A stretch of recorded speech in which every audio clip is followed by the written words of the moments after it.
aceptado esta invitación, ¿sí? Martín, Usted sabe que no tengo palabras de agradecimiento porque pues ha sido mi maestro toda la vida, o sea que eso usted sabe que no tiene más allá de un gracias infinito. Le agradezco que haya aceptado esta invitación y que comparta con nosotros toda esa experiencia que usted tiene en falla cardíaca, de la cual somos pupilos. Yo creo que todos los cardiólogos clínicos en este momento y los que hemos seguido el campo de falla cardíaca, le agradecemos inmensamente que esté acá. Bienvenido, lo dejo con su audiencia. gracias, Juli. Muchas gracias por esas palabras tan bonitas. Dios te bendiga. Gracias a todos ustedes. Es un honor para mí comentar y discutir con ustedes un poco este tema sobre la insuficiencia cardíaca en pacientes con cardiopatía congénita. Daremos una mención especial en lo que tiene que ver con generalidades, dado que cada una de las condiciones de cardiopatía congénita casi que podría tener un capítulo por aparte.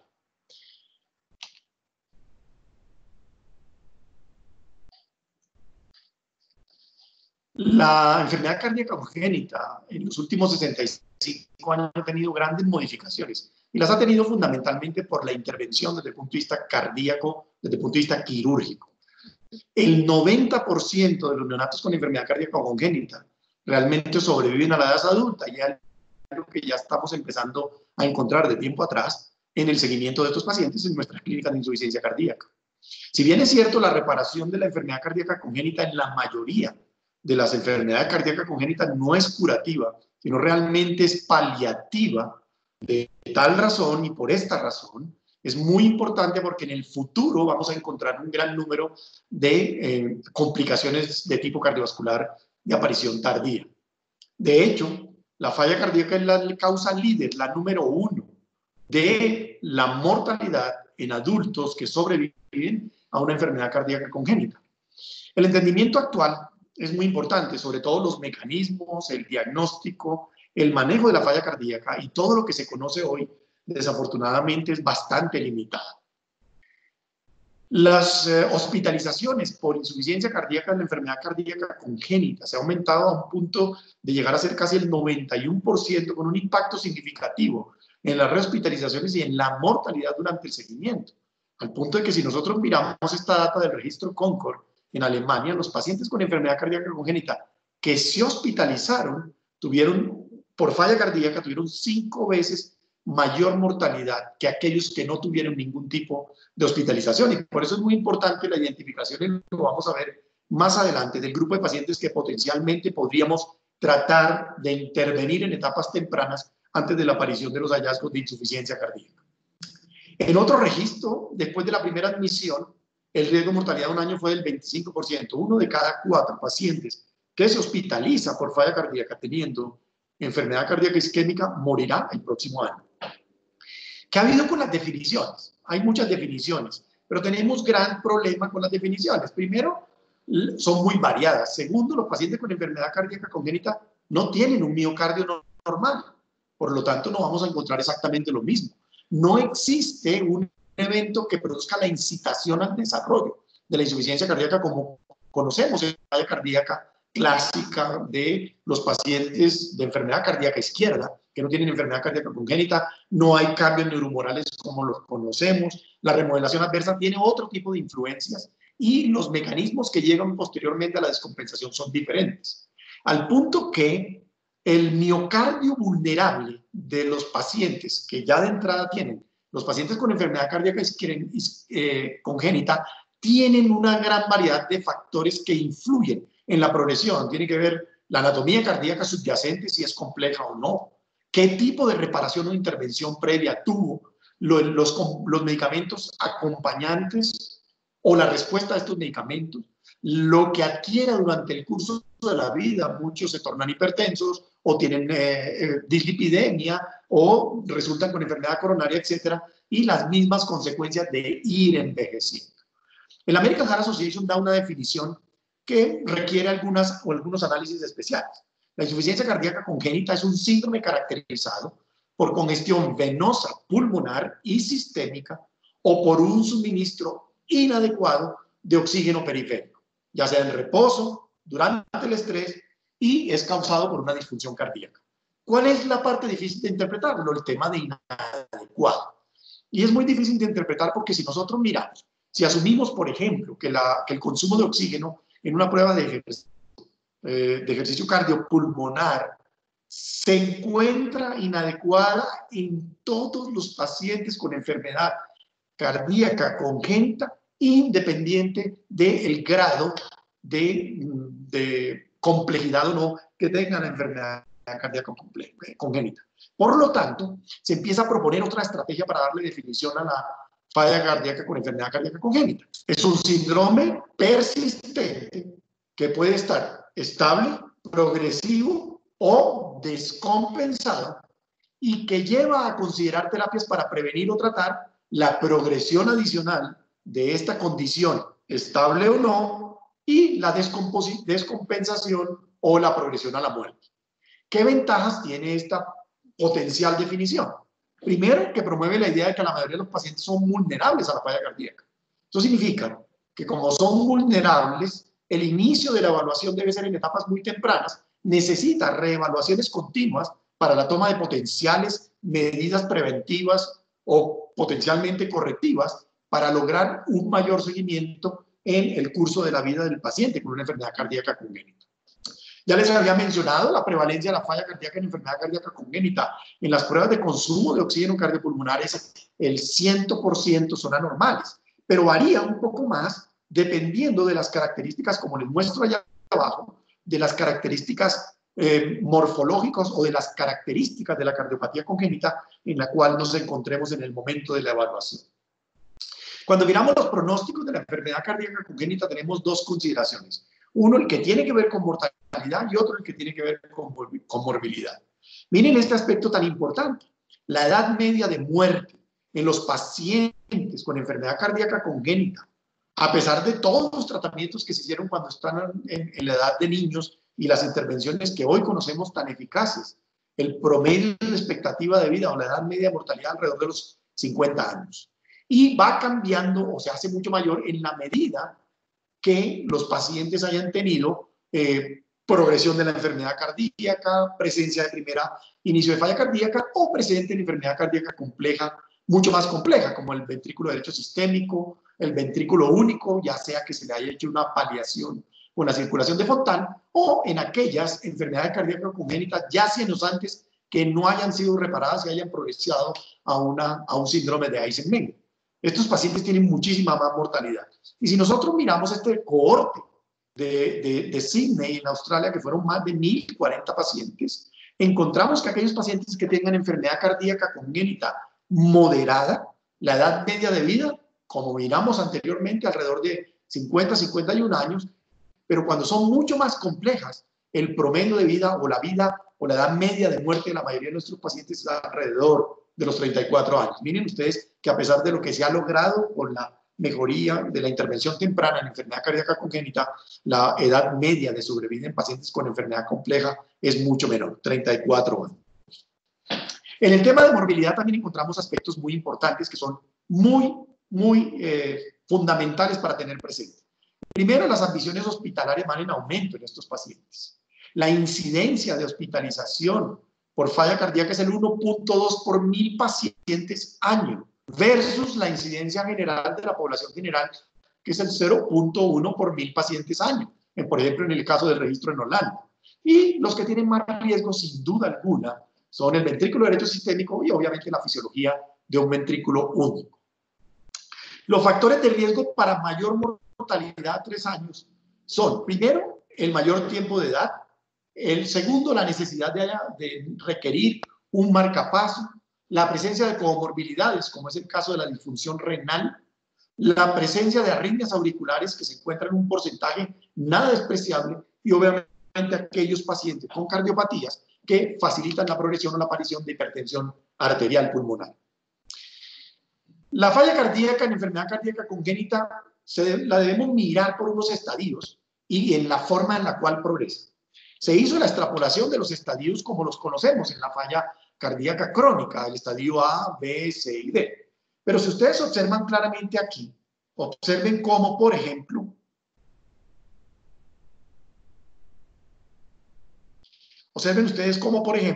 la enfermedad cardíaca congénita arranca desde los estadios B. No existe el estadio A, porque sería paciente que no tiene daño estructural, y ya reconocemos con certeza que los pacientes con enfermedad cardíaca congénita ya arrancan con un daño estructural que podrían ser o no sintomáticos si miramos la consideración clínica de la presencia de cuadro clínico.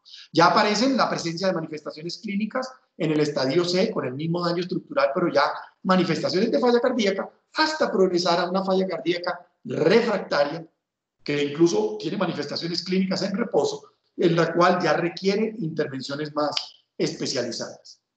¿Qué importancia tiene empezar desde el estadio B en el análisis de estos pacientes para la prevención? Primero, tenemos que reconocer los signos de progresión de falla cardíaca y los factores de riesgo que traen un pronóstico mucho más desfavorable en este grupo de pacientes. Primero, la descompensación de la falla cardíaca es muy sutil.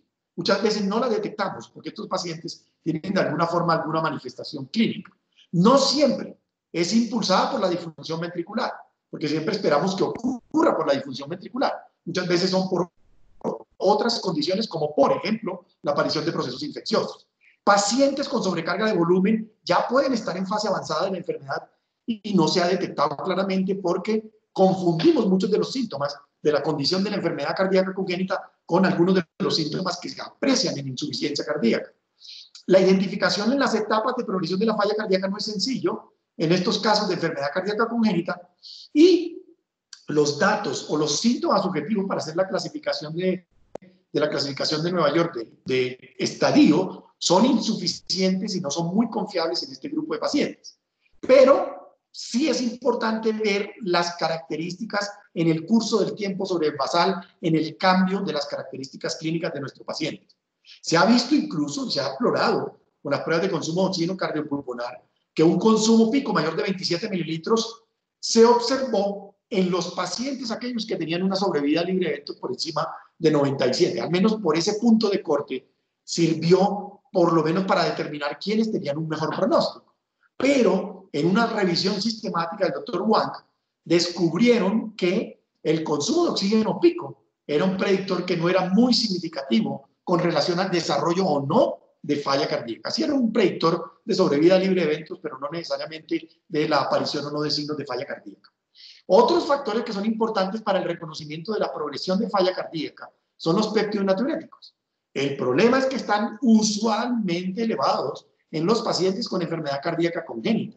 En este estudio de Vigen encontraron que 595 pacientes en un seguimiento a 3.5 años, aquellos pacientes que tenían péptido-natriuréticos, el NT-proBNP, por encima de 282 picogramos por mililitro, la supervivencia libre de eventos fue del 35%, y los factores o los aspectos que más se relacionaron con esta sobrevida o que la impactaron fueron la mayor presencia de falla cardíaca y, en segundo lugar, la presencia de muerte súbita.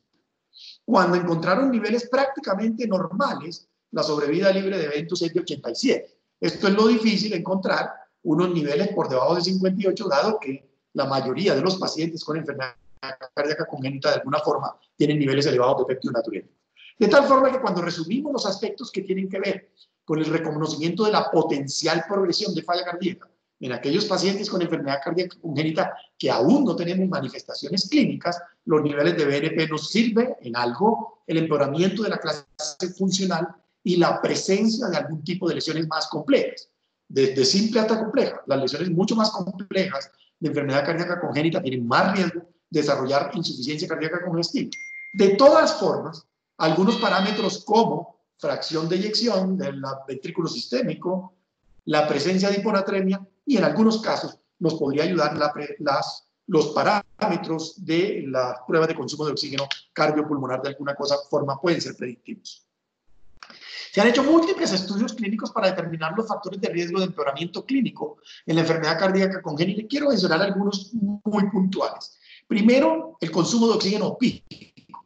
Una caída del consumo de oxígeno pírico en las pruebas de consumo de oxígeno pulmonar en aquel paciente que tiene una fisiología de Fontan predice bastante bien un incremento en el riesgo de muerte o necesidad de trasplante cardíaco en pacientes con estas características, generalmente de ventrículo único. El empeoramiento de la clase funcional cuando no se reconoce a tiempo y se retarda el reconocimiento de la falla cardíaca, tiene un impacto muy importante en la mortalidad. Ya ustedes vieron que si llegan a hospitalizarse, tienen mucha mayor mortalidad.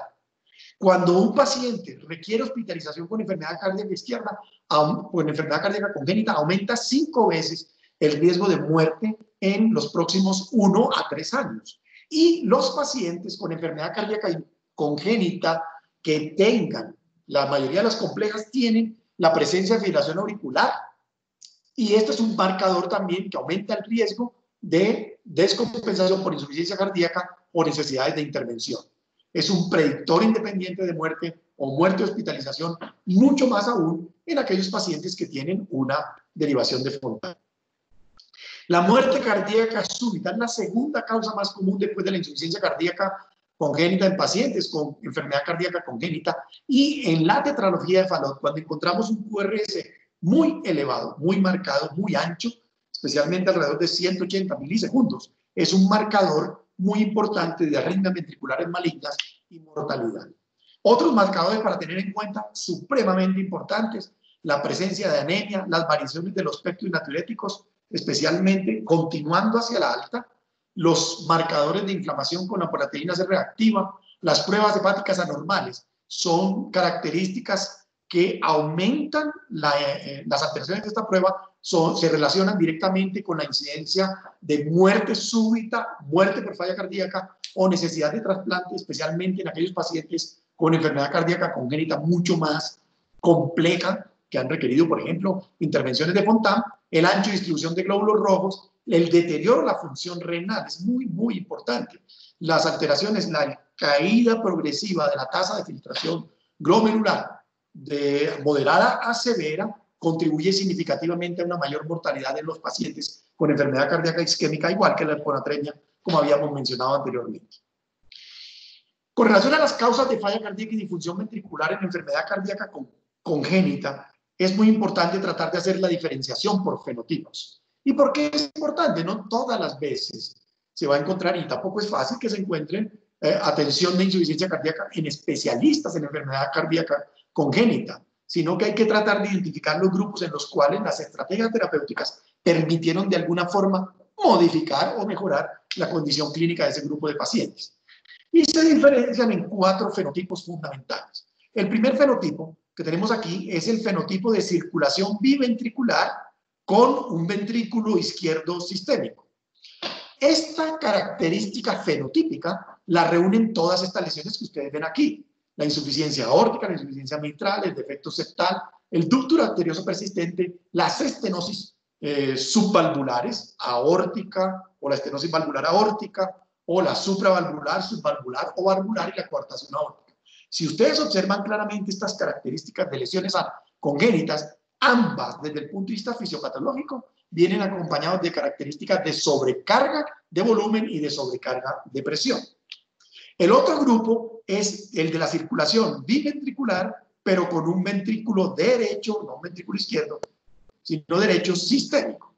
¿Qué grupos serían? Uno son la transposición corregida de grandes vasos y la transposición de grandes vasos, que en algunos casos se le ha hecho el switch atrial. Estas 2 características de lesiones, que ustedes saben que todas estas que llegan a la vida adulta han tenido algún grado de intervención, generalmente vienen acompañados de características que acompañan alteraciones de la contractilidad miocárdica, daño del llenado del ventrículo derecho y sobrecarga de presión o volumen de este mismo ventrículo, que se convierte en el ventrículo sistémico. La otra característica fenotípica es la circulación biventricular con un ventrículo derecho subpulmonar. Este ya reúne características de cardiopatías un poco más complejas. Aquí tenemos, por ejemplo, la tetralogía de Fallot reparada, ¿cierto?, con una insuficiencia valvular pulmonar. Está la anomalía de Einstein, el defecto septal auricular, el retorno venoso anómalo, las malformaciones extracardíacas, la estenosis subpulmonar, la estenosis pulmonar supravalvular o la estenosis valvular pulmonar, y ya la presencia del síndrome de Eisenmenger acompañado de hipertensión arterial pulmonar. Entonces ustedes miran en este grupo, tenemos la circulación biventricular con un ventrículo derecho subpulmonar, no sistémico, sino subpulmonar, que es la característica más clásica de este grupo de pacientes, es el paciente con la tetralogía de Fallot. Y queda el siguiente grupo, que es el paciente con el ventrículo único. Con el ventrículo único con circulación de Fontan. Es el paciente que se le hizo la circulación de Fontan, la derivación de Fontan, en el cual empieza a fallar esta circulación, este procedimiento, y el paciente adicionalmente se acompaña de una reducción de la fracción de eyección del ventrículo único, que trae características de mucha mayor complejidad. Estas son lesiones mucho más complejas que se acompañan de mayor riesgo de mortalidad. Entonces, cuando tenemos ya identificados estos 4 grupos de fenotipos, lo que debemos es diferenciar cómo vamos a hacer el abordaje desde el punto de vista terapéutico de los pacientes con enfermedad cardíaca congénita. Entonces, si tenemos un paciente con enfermedad cardíaca congénita, en la cual vemos aquí la historia clínica, el examen físico, la prueba de ejercicio cardiopulmonar para determinar si lo requerimos, cuál es la severidad y progresión de la enfermedad, la presencia de biomarcadores e imágenes, debemos mirar 2 puntales fundamentales. 1, ¿tiene arritmias? Y 2, ¿qué comorbilidades acompaña a mi paciente?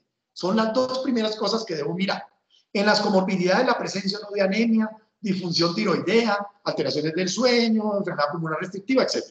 Y en arritmias son muy importantes, especialmente lo que tiene que ver con fibrilación auricular, porque la intervención por el grupo de electrofisiología se vuelve fundamental en este grupo de pacientes para prevenir la progresión de la enfermedad. Logrado eso, miramos si tenemos sobrecarga de volumen para manejar algunas estrategias, ya sea con diuréticos o no, o mirar si tenemos un paciente con Fontan, que el paciente con Fontan hay que tener muchísima precaución en lo que tiene que ver con el manejo de volumen de estos pacientes. Hecho esto, se hace una consideración muy especial y probablemente es diferente a todas las otras insuficiencias cardíacas, y esa es considerar la evaluación hemodinámica invasiva. Se mira si hay un daño estructural para ver si se corrige, ya sea percutáneo o quirúrgico, porque hay algunas lesiones que se pueden volver residuales, o si hay aparición de hipertensión arterial pulmonar, en cuyo caso se deben empezar a hacer las consideraciones de las terapias avanzadas para el tratamiento de la hipertensión arterial pulmonar.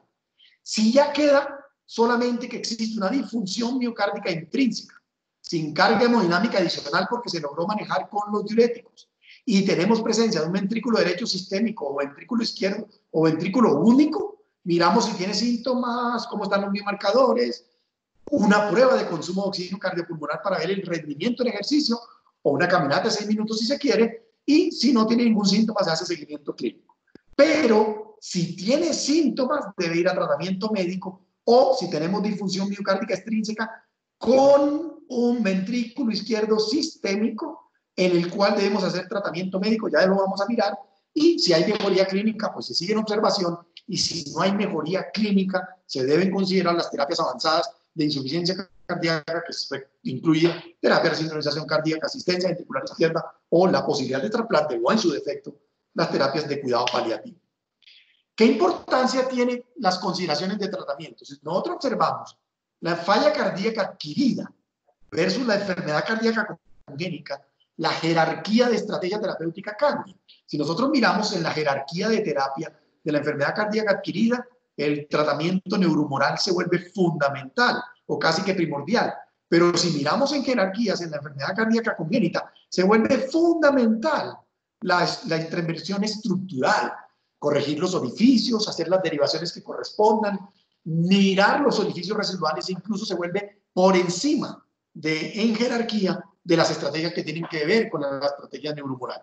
Y es muy importante tenerlo presente porque siempre pensamos y tratamos de trasladar el tratamiento de la enfermedad cardíaca izquierda a la enfermedad cardíaca congénita e insuficiencia cardíaca como algo similar, y realmente son 2 cosas completamente diferentes con intervenciones diferentes. ¿Cuál sería el tratamiento farmacológico en este grupo de pacientes? ¿Qué tenemos? Inhibidores de la ECA y ARA2 y betabloqueadores. Miren todos los estudios que están aquí, que obviamente no voy a pasar a mencionar, pero les quiero mencionar 4 puntos fundamentales de estos tratamientos. Primero, muy pocos pacientes en la mayoría de los estudios clínicos. Segundo, los seguimientos fueron muy cortos. Tercero, los resultados se centraron en imágenes cardíacas, en síntomas autoinformados, en criterios de evaluación de ejercicio o niveles de efecto natriuréticos. No hubo puntos importantes, pero también se debe considerar que hay otras razones intrínsecas que se han demostrado para que no se obtuvieran suficientes beneficios. Y una de ellas es que para la falla cardíaca derecha realmente, primero, no tenemos mucho estudio clínico que digan que le sirve, y segundo, no funcionan los medicamentos para falla cardíaca derecha en forma similar a lo que ocurre con los pacientes con enfermedad cardíaca izquierda. Son importantes en la consideración de la falla cardíaca derecha en la enfermedad cardíaca congénita. Primero, en la falla izquierda, pues el ventrículo izquierdo es el predominante, pero en la falla cardíaca por enfermedad cardíaca congénita, el predominio suele ser el ventrículo derecho, ya sea por disfunción del ventrículo derecho, por insuficiencia tricuspidia, por hipertensión pulmonar o por alteraciones de la complacencia ventricular derecha. No hay terapias farmacológicas probadas de efectividad en el ventrículo derecho. Las características anatómicas son diferentes, hemodinámicas son diferentes también. Observen ustedes que el ventrículo derecho es muchísimo más sensible a los cambios de poscarga. El ventrículo derecho tiene un linaje celular embriológico completamente diferente y por lo tanto el sistema renina-angiotensina-aldosterona es mucho menos importante desde el punto de vista de factor fisiopatológico que en el ventrículo derecho. Las vías de señalización de la angiotensina están reguladas a la baja y los niveles basales de angiotensina 2 están solo ligeramente elevados en los pacientes del ventrículo derecho. Por lo tanto, el comportamiento basado en el factor fisiopatológico del sistema renina-angiotensina-aldosterona son diferentes. Los estímulos de los receptores alfa, que aumentan la contractilidad del ventrículo derecho, no la aumentan tanto como ocurre en el ventrículo derecho como en el izquierdo. Por lo tanto, la respuesta terapéutica en los ventrículos podría ser completamente diferente al mismo agente terapéutico. Limitaciones hemodinámicas son muchas. Un ejemplo de ellos es, por ejemplo, la transposición de grandes vasos. Después de que se haya hecho el switch auricular, las aurículas quedan como rígidas, son aurículas rígidas, y es un factor clave en el cual, cuando se hace con aumento de la contractilidad de los ventrículos con dobutamina, hay una incapacidad muy importante de aumentar el volumen sistólico, puesto que no le llena adecuadamente por estas aurículas rígidas. Entonces se encuentra una respuesta anormal a la utilización de dobutamina en ese grupo de pacientes. Por ejemplo, en el grupo de Fontan, la utilización de inhibidores de la ECA-2, por eso no se utiliza mucho en ese grupo, logran reducir la poscarga, pero esta poscarga no se ve mejorada con un aumento del volumen sistólico en este grupo de pacientes, y por lo tanto termina reduciéndoles el gasto cardíaco. Por eso es muy importante hacer las consideraciones con base en los fenotipos específicos. Si vamos a los fenotipos específicos, estas son las estrategias terapéuticas con los niveles de evidencia que nos reportan. Primero, miren ustedes, aquí tenemos circulación biventricular con ventrículo izquierdo sistémico, en el cual estas son las lesiones más características. Hay sobrecarga de volumen y de presión. Hay un ventrículo izquierdo allí funcionando, de todos modos, de mejor forma que las otras consideraciones, y por lo tanto el tratamiento de reparación quirúrgica transcatéter de la lesión residual. Recuerden que fueron pacientes que seguramente ya se les hizo intervención, y aplica el uso de diuréticos inhibidores de la ECA, antagonistas de aldosterona, beta bloqueadores, más el control y tratamiento de las comorbilidades, ya sea control de la hipertensión o control de la isquemia, etc. El segundo grupo, que sería el grupo de circulación biventricular con ventrículo derecho sistémico, está en la transposición de grandes vasos, en los cuales hay alteraciones de la contractilidad, alteraciones del llenado del ventrículo derecho y sobrecarga de presión o de volumen. Lo que se ha encontrado en el abordaje terapéutico es los problemas anatómicos otra vez. Recuerden que lo hablamos que en jerarquía son primero, ya sea quirúrgicos o de arritmias, y en este grupo de pacientes hay que tener muy presente esta consideración. Es muy frecuente la incompetencia cronotrópica, la disfunción del nodo sinusal, incluso la presencia de bloqueo auriculoventricular completo, de tal forma que casi que solo se iría a estrategias terapéuticas con diuréticos inhibidores de la ECA-2, muy discutible la utilización de antagonistas de aldosterona e inhibidores de la fosfodiesterasa 5, que solamente se recomiendan en pacientes solo sintomáticos. Y eso se soportó en este estudio clínico, el VALSERF, que fue un estudio con valsartán versus placebo en pacientes con cardiopatía congénita y falla cardíaca, en el cual se demostró una disminución y una mejoría en el volumen de fin de diástole del ventrículo derecho y una mejoría en el índice de la masa ventricular del ventrículo derecho, con remodelación reversa del mismo, pero solamente se encontró en aquellos que eran sintomáticos. Igual ocurrió con el enalapril, con una disminución de los péptidos natriuréticos. También, si bien es cierto, no hubo efectos desde el punto de vista clínico, sí se encontró una cosa interesante, que fue una reducción del recambio de colágeno. Y probablemente eso traduce, de alguna forma, indirectamente, una remodelación reversa del ventrículo derecho que podría ser interesante en considerar. En el grupo de tratamiento de los pacientes con circulación biventricular que tengan ventrículo derecho subpulmonar, en el cual los factores son sobrecarga y baja presión de volumen, el más característico es la tetralogía de Fallot, con regurgitación pulmonar importante o la anomalía de Ebsen. Observen ustedes que en este caso generalmente son lesiones congénitas del lado derecho. La hipertensión pulmonar representa la causa más común en este grupo, la causa más común de sobrecarga de presión, que fue la que lleva a la falla ventricular derecha. Entonces hay que tenerla muy presente, porque en la medición hemodinámica que se haga hay que considerar la medición y por el tratamiento involucraría los tratamientos para hipertensión arterial pulmonar, antagonistas de endotelina, inhibidores de fosfodiesterasa, prostaciclina, pobres resultados con inhibidores de la ECA. De hecho, no se recomienda en este grupo y hay carencia total de evidencia con el uso de beta bloqueadores. Aquí ya no se podrían considerar justamente los pacientes que tengan circulación biventricular con ventrículo derecho subpulmonar. La utilización de beta bloqueadores y inhibidores de la ECA o ARA2 no se consideran importantes. Hice una búsqueda que en lo que tiene que ver con la utilización de sacubitril o valsartal en enfermedad cardíaca congénita y falla cardíaca, y estos dos estudios muestran, por ejemplo, que en los pacientes, eran muy poquitos, 23 pacientes con enfermedad cardíaca congénita compleja, no hubo una mejoría de la función ventricular del ventrículo sistémico ni de la clase funcional. De tal forma que tenemos todavía pobre evidencia de potencial beneficio, no ocurrió.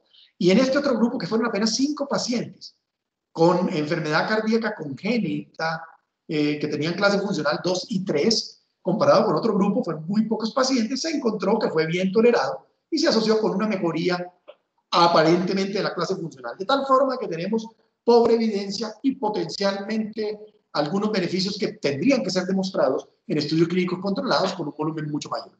Y llega el último grupo, que es el grupo de ventrículo único con circulación de Fontan, en el cual puede estar ocurriendo una falla de la derivación de Fontan en este paciente. ¿Y qué encontramos? Se puede encontrar falla cardíaca por dos consideraciones. Uno, que empezó a disfuncionar el ventrículo único. Y dos, que haya un fallo en la circulación de Fontan con una fracción de eyección incluso preservada. Este grupo de pacientes tiene mucha mayor mortalidad cuando son llevados a la posibilidad de trasplante. Tiene una mayor mortalidad peritrasplante en la mayoría de los registros. Entonces, en estas dos consideraciones hay que hacer tratamientos diferentes. Primero, si tengo disfunción sistólica ventricular, se utilizaría el bloqueo del sistema renina-angiotensina-aldosterona o los beta bloqueadores, la digoxina, con una respuesta que no está nada clara. Y lo más importante es que se considera al momento que no se benefician de esta utilización. Se incluyen los diuréticos y aquí vendrían incluidos los antagonistas de aldosterona, pero con un uso muy cauteloso. Estos pacientes son muy dependientes no solamente de sobrecarga de volumen, les va muy mal, así como les va también muy mal con la hipovolemia. La reducción de la poscarga sin que se incremente el gasto cardíaco termina siendo muchísimo más peligrosa en la circulación de Fontan. Por lo tanto, tenemos muy pocos beneficios en ellos ahorita que podría ayudarnos de pronto potencialmente en este grupo de pacientes en particular. Si hay un fallo del Fontan y la fracción de eyección está preservada, se deben buscar las estrategias para optimizar el flujo pulmonar, ya sea volver a intentar corregir esta anomalía del fallo del Fontan, optimizar el flujo sanguíneo sistémico para reducir la congestión, cateterismo es fundamental para evaluar la hemodinamia del paciente, corrección de los elementos susceptibles de intervención y la conversión del Fontan con algunas características anatómicas que permitan mejorar la circulación en general de estos pacientes. Podría ser importante y considerar con el grupo de cirujanos para mejorar la condición clínica. ¿Qué sí se ha visto, por ejemplo, en los pacientes con Fontan en términos generales después de la cirugía de Fontan? Que la utilización de sildenafilo y también de Bosentan mejoró el consumo de oxígeno pico en este grupo de pacientes, incrementó el índice cardíaco y el volumen sistólico durante el ejercicio y hubo cambio en los volúmenes ventriculares con una mejoría en la saturación de oxígeno. Es muy interesante porque parece que trae un beneficio en ese grupo de pacientes y por eso se los mencioné por aparte, que habría que considerarlo en alguna de las dos situaciones previas, especialmente en aquella en la cual de pronto la disfunción del ventrículo único esté primando en estos pacientes. Los vasodilatadores pulmonares en general mejoran la hemodinámica de los pacientes con Fontana insuficiente, pero se debe tener mucha precaución en los ventrículos que sean restrictivos, porque puede ser mucho más deleterio. Cuando encontramos la hipertensión pulmonar como componente de ese grupo fenotípico que mencionamos anteriormente, hay tres consideraciones que la generan. Primero, la hipertensión venosa pulmonar, que encontramos en pacientes con ventrículo derecho único o en aquellos que tuvieron una transposición de grandes vasos con un switch atrial. La hipertensión pulmonar en aquellos cortocircuitos reparados en adultos. Recuerden ustedes que hay algunos que se han reparado, pero empiezan a progresar y a seguir el hipertensión pulmonar, y obviamente el shunt sistémico pulmonar que no ha sido reparado, como es en el caso de algunas cardiopatías complejas, septum interventricular o ductus arterioso persistente, que son severos generadores de hipertensión pulmonar, son las características más importantes. Entonces, en el desarrollo de la etapa y la aplicación de las estrategias de seguimiento de los pacientes con enfermedad cardíaca isquémica y falla cardíaca, tenemos estadio A, que no aplica para nuestros pacientes, B, con daño estructural sin síntomas, C y D, los tratamientos que encontramos son pacientes seleccionados por inhibidores de la ECA beta bloqueadores, algunos van a cardiofibrilador implantable. En el estadio C, igual, usos rutinarios de diuréticos, inhibidores de la ECA beta bloqueadores seleccionados, y en algunos casos se podría considerar estas otras estrategias terapéuticas, pero en casos muy seleccionados. Y en la opción de estrategia avanzada ya se debe considerar terapia inotrópica, soporte mecánico, trasplante cardíaco, cirugías experimentales o terapia paliativa. En todo el curso de la enfermedad, del seguimiento de la enfermedad cardíaca congénita, siempre se debe tener presente la posibilidad de la reparación de la lesión hemodinámica por vía percutánea o quirúrgica, siempre la corrección de las comorbilidades, suplementación de hierro, actividad física regular, y siempre en aquellos pacientes con cardiopatías con fenotipo de hipertensión arterial pulmonar, la utilización de medicamentos para hipertensión arterial pulmonar, que sin duda alguna modifica la expectativa de vida de nuestros pacientes. Entonces tenemos el algoritmo que habíamos mencionado anteriormente.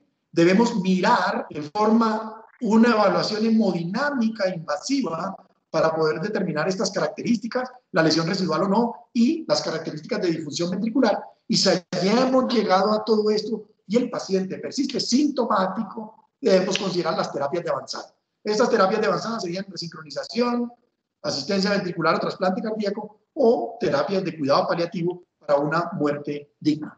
En ese orden de ideas es muy importante la consideración de un grupo multidisciplinario para la toma de decisiones de avanzadas en este tipo de pacientes. Ellos son, ustedes lo ven aquí, grupo de trasplante, grupo de fallas cardíacas, expertos en enfermedad cardíaca congénita, anestesiólogos, hepatólogos, electrofisiólogos, etcétera, miembros del cuidado crítico. Todos ellos deben participar para la toma de decisiones en este grupo de pacientes que son mucho más complejos, y ustedes saben que la expectativa de vida es mucho menor si no se hace nada. Los factores de riesgo que más se asocian a probabilidades de mortalidad y mayor riesgo por trasplante son obviamente aquellos que tienen enfermedades más complejas, como los ventrículos, las cardiopatías univentriculares, en los cuales todas estas apariciones de riesgo son tiempos de espera, las coagulopatías, la presencia de hipertensión pulmonar, las alteraciones hepáticas, etcétera. Por eso es muy importante en el análisis pretrasplante el diagnóstico anatómico y qué riesgos asociados va a tener cada uno de nuestros pacientes, y se pueden considerar, de acuerdo al grupo multidisciplinario, llevarlos al trasplante. ¿Qué ha cambiado en la historia del trasplante de estos pacientes? Primero, la mortalidad. Observen, en el 2010 era una mortalidad mucho más alta. En el 2011, el 18% de los pacientes que se llevaban a trasplante cardíaco era mucho mayor en cardiopatía congénita, el trasplante cardíaco, que los que no la tenían. 18 versus 9 duplicaban la mortalidad, y miren cómo ha bajado. Ya para el 2016 ya la mortalidad del 6.8% a 30 días ha mejorado, y aquellos pacientes que sobrepasan la mortalidad de los 30 días tienen una sobrevida muy similar a aquellos pacientes que no tienen cardiopatía congénita y han sido llevados a trasplante.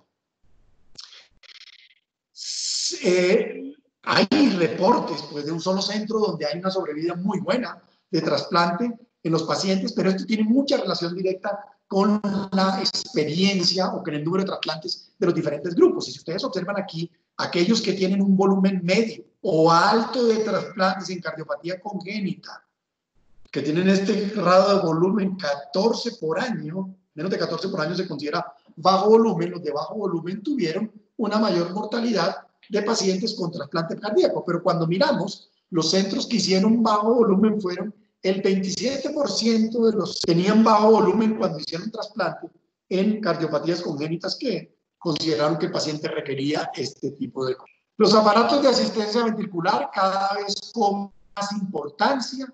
Los pacientes con fibrilación auricular, con falla cardíaca y enfermedad cardíaca isquémica con daño, enfermedad cardíaca congénita con daño de órgano blanco, que tengan resistencias vasculares elevadas, que estén contraindicados para trasplante. La descarga mecánica los ha podido convertir en algunos elegibles posteriormente para trasplante cardíaco. Hay que tenerlo muy presente. Hay que poner más atención al soporte mecánico como puente a trasplante, como decisión clínica o como terapia destino. Solo van 126 adultos con enfermedad cardíaca congénita sometidos, se encuentran en el INTERMAC, en el registro del INTERMAC, y de estos 63 casos tuvieron morfología de ventrículo izquierdo, o sea, más características parecidas a nuestros pacientes en términos generales, 45 con morfología del ventrículo derecho, y obviamente los que tenían enfermedad cardíaca congénita tuvieron mayor mortalidad, 28% a un año, pero fueron en los primeros meses y más prevalente en aquellos que tenían asistencia biventricular o corazón artificial total. Este es simplemente para mostrarles una foto de la forma de colocación de la asistencia ventricular dependiendo de las transposiciones. Estos grupos tienen unas características especiales que los ayudan a soportar para estrategias posteriores a trasplante. En conclusión, el 90% de los neonatos con enfermedad cardíaca congénita sobreviven a la edad adulta. La falla cardíaca es ahora la causa líder de muerte en los adultos que sobreviven. Existen múltiples factores de empeoramiento que hay que reconocer para intervenirlos y prevenir el desarrollo de falla cardíaca en enfermedad cardíaca congénita. La clasificación de la falla cardíaca por fenotipos es mucho más práctica y permite el abordaje inicial para el manejo de estos pacientes. Existe pobre evidencia para soportar plenamente el uso del bloqueo neurohumoral en el manejo de la falla cardíaca y teniendo las intervenciones estructurales mecánicas mayor soporte para la prevención del desarrollo de la falla cardíaca en la enfermedad cardíaca congénita. Hay que abrir el ojo primero a esa estrategia antes que pensar en terapia farmacológica, ir a la estructura, a la parte mecánica y tratar de resolverla. Algunos pacientes con enfermedad cardíaca congénita se podrían beneficiar de vasodilatadores pulmonares, aquellos que tienen hipertensión pulmonar y el caso de Fontana. Y las terapias de avanzada en falla cardíaca, como asistencia ventricular y trasplante, son efectivas para un grupo muy seleccionado de pacientes con enfermedad cardíaca congénita, con falla cardíaca avanzada, que nos permite utilizar terapia puente o incluso en algunos casos podría ser terapia destino para mejoría de la sobrevida. Muchísimas gracias. Doctor, muchísimas gracias por esa excelente presentación. Yo quería recalcar un comentario y hacerle una pregunta.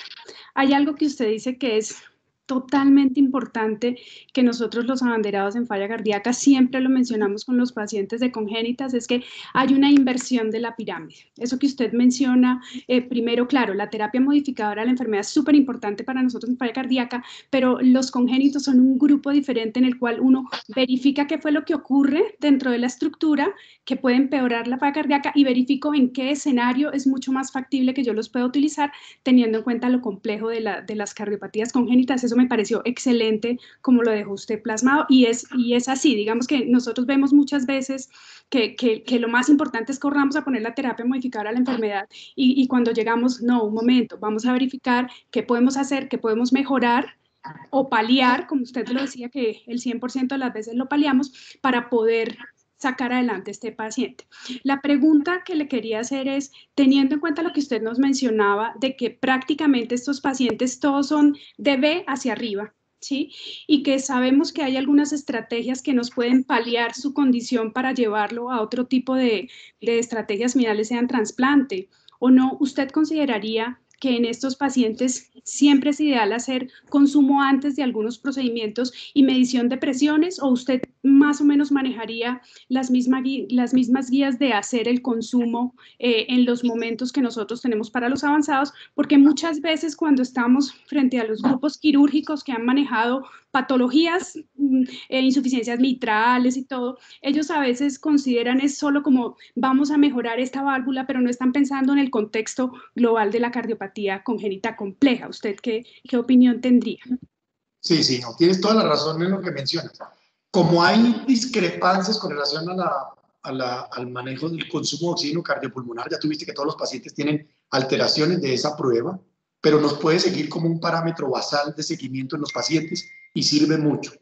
Lo otro, si nosotros miramos, y por eso me devolví al algoritmo, no sé si todavía lo están viendo, ustedes miren, por ejemplo, aquí como las consideraciones No, de la Doc, no la evaluación. ha compartido. Esa no la estoy viendo yo. Ah, la quitaron o la, porque yo no me salí, pero la puedo volver a compartir. Listo, compártala, Doc, por favor.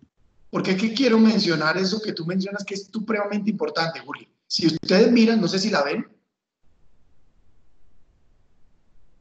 ¿aparece? Ya la vemos, sí, señor. Ok. Si quiere, póngalo en presentación, Doc. Qué pena, qué Sí. pena.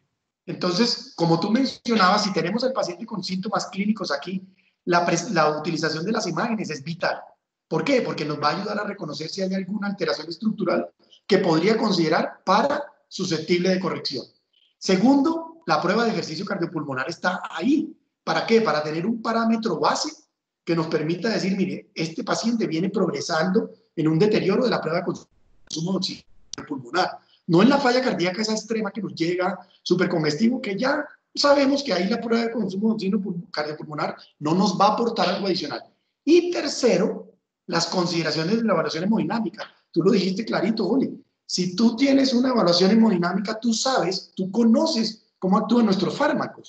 Entonces nosotros sabemos si podemos o no podemos considerar la utilización de medicamentos modificadores de la enfermedad, que además de ser modificadores, son modificadores de la hemodinámica de los pacientes como tal, y por lo tanto podríamos considerar o no, con base en el fenotipo que encontremos y las características, qué tipo de intervención.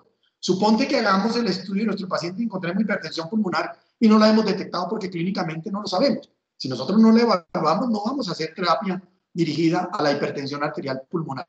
Por eso, como tú lo planteas, este algoritmo me encanta a mí por eso, porque hace la historia clínica, hace la evaluación de la prueba de consumo de oxígeno, como tú la pusiste en el rango que era, con todas las discrepancias que tuviste, que mencionamos que tiene, se puede mirar de alguna forma en qué me pueden ayudar los biomarcadores, sobre todo como sobrevida libre de eventos a un año y las imágenes que sean necesarias, porque las imágenes me van a decir, hombre, cómo está la circulación de Fontana, cómo está la CIB que le cerraron cuando niño, se volvió a abrir, etcétera. Hay una cantidad de cosas que vale la pena analizar y que nos sirven las imágenes y que nos sirve también la evaluación hemodinámica. Muchas gracias, Doc. El doctor Medina tiene una pregunta. Gracias, Efraín. Gracias, María Juliana. Muy interesante tu conferencia. Efraín, una pregunta puntual. Sí. Bueno, dos preguntas. La primera es, en el 2006 las guías de válvulas no tenían ningún estudio aleatorizado, ninguno, para el tratamiento con pacientes con cardiopatía valvular. La cardiología se había centrado en enfermedad isquémica, en STEMIs, en non-STEMIs, en antiplaquetarios, y desde 2016 para acá hemos ido acumulando poco a poco estudios aleatorizados en la enfermedad valvular. ¿Qué ha pasado para que con tanto paciente con congénitas, con enfermedades congénitas, ese desarrollo de pasar de cohortes, ya sean prospectivas o retrospectivas, a estudios aleatorizados no haya sucedido? Tom Carl, que es un amigo de Néstor, que trabajó mucho tiempo en San Francisco, decía que esta generación de cardiólogos, la nueva, es la que tenía que encargarse de eso, pero me parece curioso que no ha sido posible. Y la otra pregunta que te tengo es, basado en las estadísticas en Colombia, ¿cuántos cardiólogos especializados en congénitas crees que se necesite para los 50 millones de habitantes que hay en Colombia? Sí, es una pregunta supremamente importante, difícil de responder. Voy a dar mi opinión personal. Si uno mira la cardiopatía congénita, no tiene la incidencia o la prevalencia tan alta y la incidencia tan alta como la que tenemos. La expectativa de vida de la mayoría de los pacientes con enfermedad cardíaca congénita siempre era muy pobre, pero las intervenciones que se hicieron hoy fueron intervenciones completamente paliativas. Las personas que más manejan cardiopatía congénita son obviamente los pediatras, y de ahí en adelante no se creaban la conciencia o la especialización para los especializados en enfermedad cardíaca congénita del adulto. Hay muy pocos centros. Entonces, lo que se hace en la mayoría de los estudios para probar estrategias terapéuticas es tratar de reunir registros multicéntricos, pero obviamente los registros se convierten en un estudio fundamentalmente observacional, en el cual lo que le venían poniendo probaban a ver si servía o no servía. Entonces, hay muchos factores. Primero, quien se dedique hoy exclusivamente a eso va a tener muy pocos pacientes en la realidad en el sitio en el que esté, porque no son centros de referencia. Entonces, se tendría que crear la posibilidad de crear un centro de referencia para enfermedad cardíaca congénita del adulto. Ustedes miran, en Inglaterra es así. Hay un centro muy grande de referencia para enfermedad cardíaca congénita del adulto, donde hacen cosas que uno dice, wow, ni los imaginaríamos que se pudieran hacer. Entonces tendría que ser con centros de referencia, dado que el volumen de pacientes es mucho menor. Y en países como los nuestros, donde las intervenciones en población pediátrica, de intervenciones quirúrgicas, en realidad no llega a toda la población con cardiopatía congénita. Y es hoy por hoy, incluso hoy, muchos niños nuestros se mueren porque no han podido acceder a la posibilidad de intervención quirúrgica. Obviamente no es en Bogotá, pero sí en ciudades apartadas, donde terminan muriendo con su cardiopatía congénita sin hacerse las intervenciones paliativas que ya conocemos que mejoran la sobrevida dramáticamente en estos pacientes. Es como el punto de vista que yo tengo, Héctor. Doc, algo adicional que le quería preguntar. Teniendo en cuenta pues, dispositivos y esto, algo nuevo que cambie de pronto en la recomendación con la resincronización. Ya sabemos que en algunos de los fenotipos o los escenarios que usted nos colocaba es un predictor de pésimo pronóstico por encima de 180. ¿Algo ha cambiado en ese grupo específico por etiología, Doc? No, que yo conozca, sí sé, por ejemplo, que con asistencia ventricular se han mejorado los resultados finales, porque eran desalentadores inicialmente, sobre todo en los tipos de asistencia ventricular que te había mencionado antes. Pero ahorita eso ha mejorado. Igual lo que es la respuesta con el trasplante cardíaco. A mí me parece que esas dos consideraciones son muy buenas, especialmente para nosotros en nuestro país, que ya podemos hacer ambas cosas. O sea, tenemos una opción adicional de terapia avanzada para ofrecer a nuestros pacientes con cardiopatías congénitas del adulto. Y en terapia de resincronización yo no he visto, Juli, voy a buscar, porque no he visto si hay algo que haya modificado en ese grupo de pacientes ese tipo de intervención, pero lo voy a buscar, porque no conozco. Con resincronización. Vale, Doc. Carlos Ortiz pidió la palabra. Sí, muchas gracias, doctor Efraín Gómez.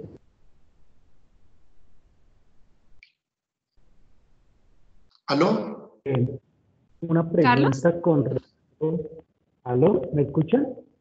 ¿Aló? Sí, se te oye como entrecortado, Carlos. ¿Ahí me escuchan? ¿Aló?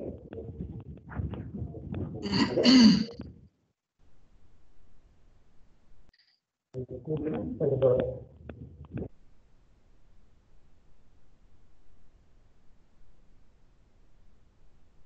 Carlos, no se te escucha realmente. Si quieres, la escribes y yo la leo si quieres. Sí, yo no la oigo, Juli. ¿Ahí me escuchan mejor, doctor? Sí, Gracias. Perfecto, ya, perfecto. Ya. Qué pena. Esto, por acá metido no entra el Wi-Fi, toca un G5. Muchas gracias por la excelente conferencia, doctor. Gracias, María Juliana, por la invitación. Un poquito de la pregunta iba en ese sentido. Digamos que muchos de estos pacientes con insuficiencias valvulares, digamos, la insuficiencia valvular es secundaria a la misma miocardiopatía per se o al daño estructural miocárdico. ¿Valdría la pena, digamos, en estos pacientes la terapia valvular percutánea en este grupo de pacientes, digamos, qué tanto influencia el resultado? Y en el mismo sentido, la segunda pregunta viene a que muchos de estos pacientes realmente por biología y por digamos, se van a las áreas de zona del mar. Y casi siempre cuando vienen a Bogotá se nos descompensan y aquí los vemos en clases 3 y 4, pero allá en Cartagena, allá en Santa Marta y allá en Soledad Atlántico están en clase 2. ¿Cómo dirimimos eso nosotros aquí donde estamos los centros especializados versus allá? ¿Qué opinan? Sí, sí, muy difícil, porque digamos que no se conoce muy bien cómo manejar ese tipo de cardiopatía congénita, especialmente en la altura, y las manifestaciones clínicas son claramente evidentes. Se nos vuelve, yo no te tendría una respuesta para ese punto en particular con relación a la llegada, pero sí es claro lo que tú mencionas, que los pacientes se descompensan tremendamente. Y en lo que tiene que ver con las insuficiencias valvulares de este grupo de pacientes, por eso es tan importante el grupo multidisciplinario, porque si el grupo multidisciplinario en un análisis considera esta insuficiencia valvular, por ejemplo, es primaria de la cardiopatía como tal, o es una insuficiencia mitral secundaria, ya cada vez conocemos más los grupos de pacientes que potencialmente se pueden beneficiar de la intervención percutánea de la enfermedad valvular. Y si esa, en el análisis hemodinámico, por eso es tan importante ese análisis, nos sugiere la posibilidad de que corregirla nos va a permitir mejorar la calidad de vida, se debe dar esa opción.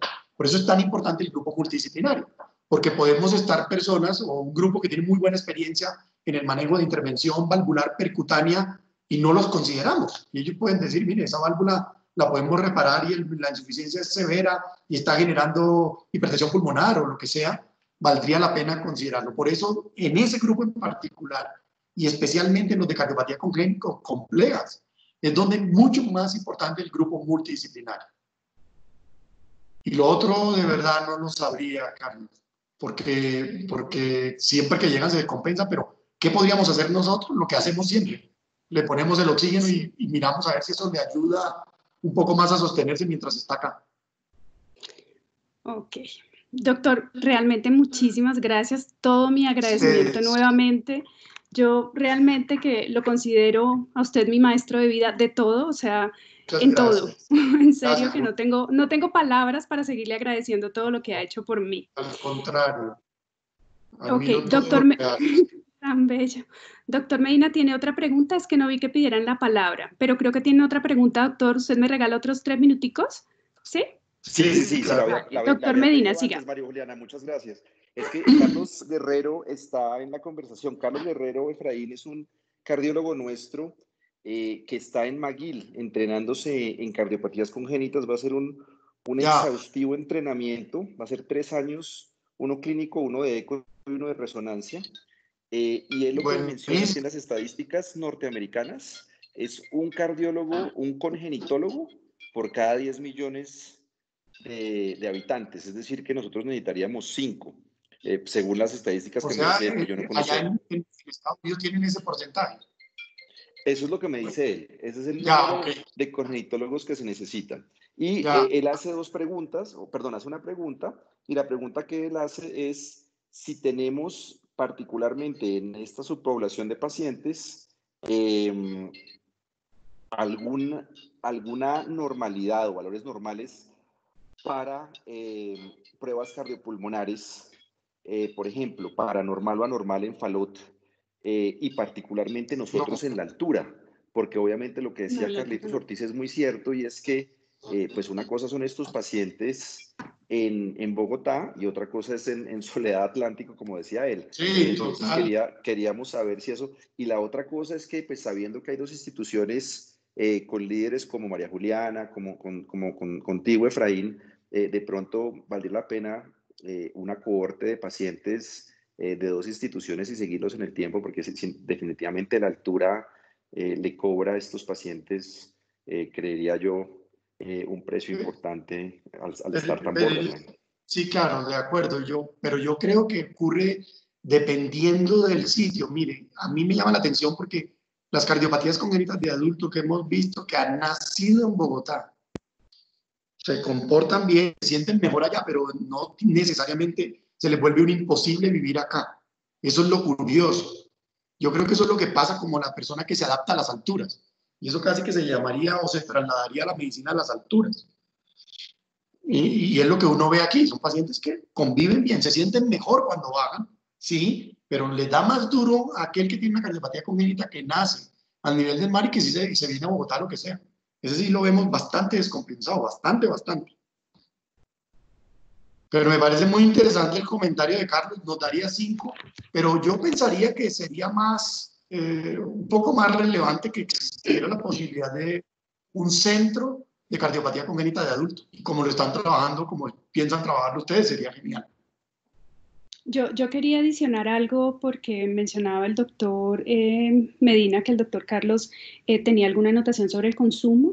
El consumo específico para congénitos, no, pero sí hay variaciones, como le mencionaba el doctor, teniendo en cuenta los fenotipos y si cambian. Nosotros en este momento, por ejemplo, por la Sociedad Europea de Falla Cardíaca, sacaron inicialmente, si ustedes vieron, un consenso específico de prueba cardiopulmonar para algunos escenarios médicos asociados a disfunción ventricular y comorbilidades que todos conocemos. Pero en este momento se está trabajando en el grupo de congénitas, que nosotros somos parte de ese grupo, yo soy parte del grupo de congénitas de la Sociedad Europea de Falla Cardíaca, y estamos trabajando específicamente en pruebas funcionales en congénitos teniendo en cuenta fenotipos. Entonces yo creo que muy prontamente se harán diferenciaciones, como menciona el doctor Efraín, porque es que son tan diferentes y fíjense que ponerlos en fenotipos de pronto le hace a uno organizar en algo como el manejo y direccionarlo, pero aún nos falta de pronto llegar a poder diferenciar qué consumo sería correcto o qué consumo sería incorrecto. Sabemos que los punteros pues claramente son correctos o son incorrectos, pero hay específicamente en fenotipos algunos consumos que van a diferenciar riesgo y respuesta después de manejo. Claro, y si tú vienes cuando le mostramos el punto de corte de 27, pero el punto de corte de 27 consumo de oxígeno es un punto de corte que hace una gran diferenciación entre muy buenos y de ahí para abajo no sabemos bien, ¿sí? Entonces permite decir con sobrevida libre de eventos a un año muy buena, pero son pacientes bastante buenos en teoría, ¿sí? Para la cardiopatía. Y probablemente sea muy diferente en cada uno de los fenotipos, con absoluta seguridad lo es. Vale. El doctor Carlos Guerrero pidió la palabra. Doctor Carlos Guerrero, ¿nos escucha o lo va a escribir? Ahorita se la había escuchado, pero no sé ahorita. Doctor Medina, ¿usted está conectado con el doctor Carlos Guerrero? ¿Usted nos puede transmitir la pregunta? Le estoy preguntando por el chat, pero es que él es muy tímido. Tiene ese problema. Okay. Carlos Guerrero Vale. Es muy tímido y no sé, que no sabe cómo preguntarla. Bueno, para más adelante. Muchas gracias. Doctor Efraín, millones de gracias. En serio, es un honor tenerlo acá. No sabe gracias a usted la excelente charla. Que esté muy bien, doctor. Hasta luego. Gracias. Chao. Chao. Chao. Héctor, chao. Hasta luego. Muchas gracias, Efraín. Gracias, María Juliana, por organizar. Un abrazo.